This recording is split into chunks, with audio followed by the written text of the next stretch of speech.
Wow. So thank you so much. Those were each of them just so impressive. And I'm flooded with thoughts, but I'm sure many of you are too. And I would love to invite you to raise a question or comment. If you have one, we have a microphone that we can circulate. Um, I I don't often have the chance to hear English professors speak about constitutions, and so I found Professor Min Song's thoughts on the conjuring of people to be extraordinarily provocative and relevant for just considering nations and nation states and the general process of democratization that our world has experienced for the past 150 to 250 years. And of course, we have to recognize what an exceptional period of world history we are in, and how this is not the norm of human governance, right? Self-governance is not something to be taken lightly. And the definition of the people is something that Fernando Bizarro came up with again, and I think Marcin Shamari as well in the Iraqi context, how this can change with the promulgation of new rules, how world changing it is, right? When you expand citizenship, when you expand the franchise, I find these to be very, very powerful and universal conundrums. It's said that in the 1860s, when the Italian kingdom was coming into existence, right, it had never been unified before. Italy was a late born nation, like Germany, like others at the time. That once they had unified the country, there was a famous phrase attributed to one of their founders, who said, "Okay, well, now we've made Italy. All we have to do is make Italians." And there's really something to that. For that wasn't a democracy at the time. It was a kingdom that was long from democracy. But the point stands, which is that this is these are political projects that are somewhat artificial, and that is on the one hand, it makes us very susceptible to the existing power dynamics. I think that's something that comes out so brilliantly in A.J. Jacobs' work, to call our attention to these power dynamics. And something you said earlier in the meeting with students, I found to be very interesting, because I was thinking about it as Jimmy was talking at the end, which is that the freedom to critique this document is inscribed within it, right? And that's such a powerful right, and a powerful responsibility.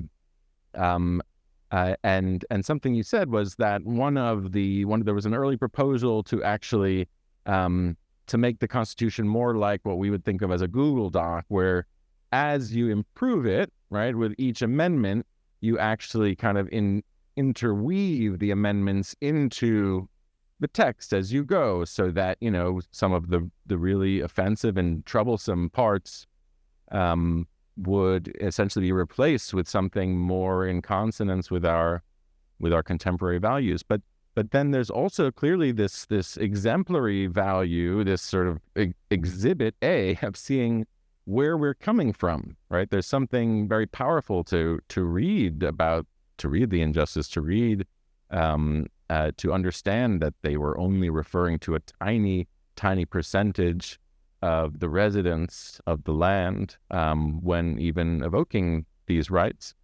and that has changed dramatically, right? And there's so much progress, we all are aware of, that still is necessary, but that road has been, we are further down the road. It's not just that the autocratic fetus is now a teenager. It's also that the people have evolved into something more representative, right? And that is, again, something that we can't take lightly at a moment when more countries are moving towards autocracy than they are towards democracy, right? This is not just rhetorical flourish. The stability of constitutional democracies is really in the balance right now. And so I would invite anyone to raise your hand to say your piece or your questions, and I'll start in this row, please. I can project, but I'll go ahead and go with the microphone. Thank you so much to all the speakers. I wanted to ask a question of AJ and Mary that is occasioned by your very funny use of the musket. I'm trying to understand how it is that the originalists square that circle. In other words, if you believe that the Constitution is not a living, evolving document, and you look at the Second Amendment, that should refer only to muskets and the sort of weapons of war that would have been available at that time. How is it that you can be an originalist but also be okay with citizens being able to arm themselves with AR-15s and much more advanced, evolved versions of military weaponry? Thank you.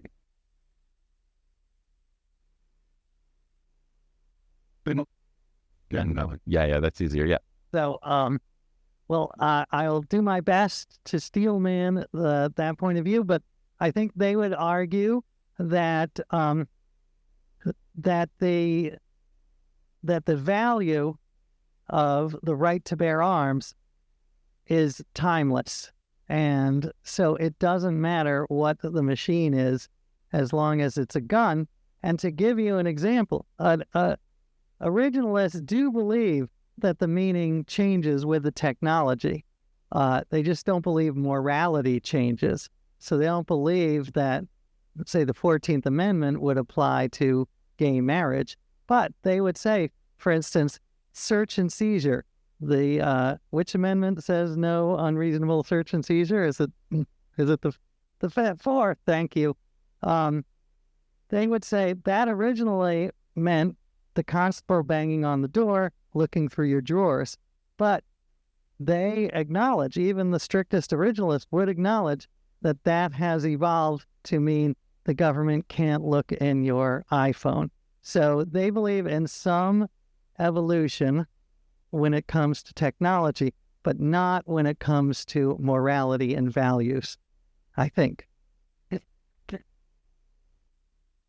Thank you for that. Another question here from my student. Yes, please.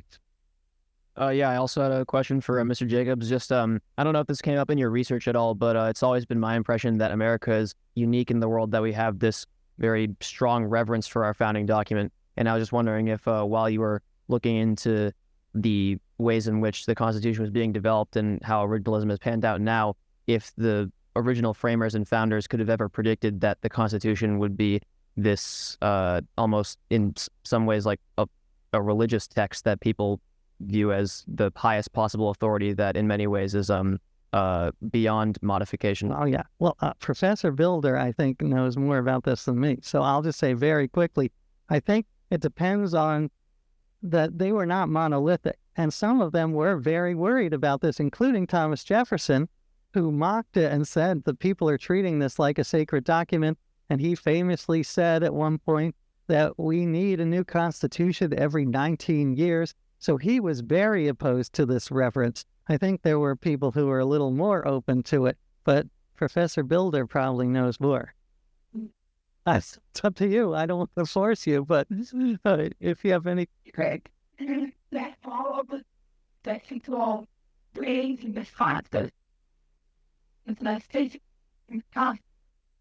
The ones that weren't on the name of the country. They given things that they were tremendous of like this time. And things not actually the class but the teachers and after the yeah, going was that actually started. After the 15 years, how many business have that forever? And then 789 started to add it and then elevate today. And not that those are the narrow ones watch it still and the city says that's just packed around. Because of what things kind of you hello, this and that. But even one of the states or that. And that's the first moment for the to see that to know it has that, but you can that after this statement was. But I think that's anyone that was in the back that we also go from smelling and servicing those kinds of funny yes, that standard opinion American gain of style, Westwood. Thank you. Thank you. No, and that brings up I think the corollary, which is that even the sacred texts are subject to exegesis, right? And evolving meaning, and this is one of the struggles within religions, within the monotheisms, especially over their own internal reform processes and attempts to either be more up to date with the societies they're practiced in, or more originalist. And so the analogies are quite close. I'm reminded of something that comes up in your book indirectly, AJ, which is this idea of how we organize our kind of identity and national pride around which characteristics. There are different models. There's ethnic nations, there's linguistically defined nations, there's religiously defined nations. But there's something that the German philosopher Jürgen Habermas speaks of, which is in the aftermath of the tragedies of the 20th century, a kind of patriotism that is based upon constitutionalism, right? So a constitutional patriotism. And that is quite powerful, I think, so long as it is not taken too literally or treated as too holy a grail. But would anybody else like to raise a question or offer a comment? Yes, please, in the back row. Hi. I think, apart from the presidential debate, one of the other elephants in the room is the anti-democratic tendencies in the Constitution. So if we think just about, lifelong Supreme Court appointments, or just how difficult it is to make amendments. And so I'm not sure who I'm directing this question or thought to, but I mean, Dr. Laurence or Dr. Bilder, for a center that is the study of constitutional democracy, how do we balance the fact that our Constitution is often anti-democratic in the way it was designed? Well, I mean, first of all, by examining it, by interrogating it, I really encourage you to come on September 26th to hear Professor Rana, because he makes a very forceful set of arguments along the lines of what you've outlined there in terms of the kind of the problematic legacy and the unnecessary reverence. But he does not propose jettisoning it, right? Not throwing out the cold, dirty bathwater with the baby, or the baby with the cold, dirty bathwater, rather. But every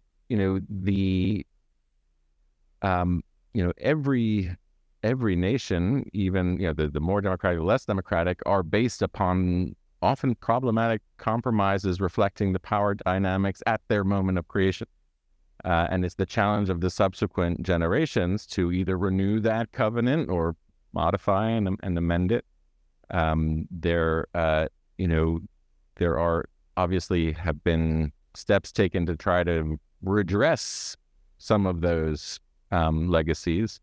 But others might say that, the stability of the system depends upon not breaking certain aspects of that compromise, because you can shatter the areas of consensus which are very hard to recover. And so it's delicate, I agree, and it's often quite troublesome. And this is something that comes up very nicely in A.J. Jacobs' book, which is that he doesn't hide the sort of dirty, the sort of the nasty underbelly of this.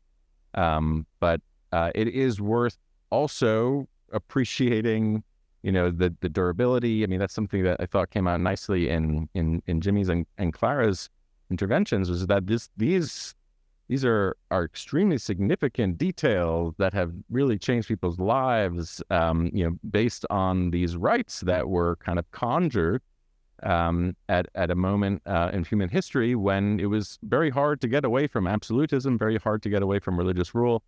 And so, we have to have just the ability to understand it in its context, and then, continue bringing it forward. But I would welcome, either any of you to join in. Yes, I just wanted to, and what Marcus said, that Tuesday and we through things on.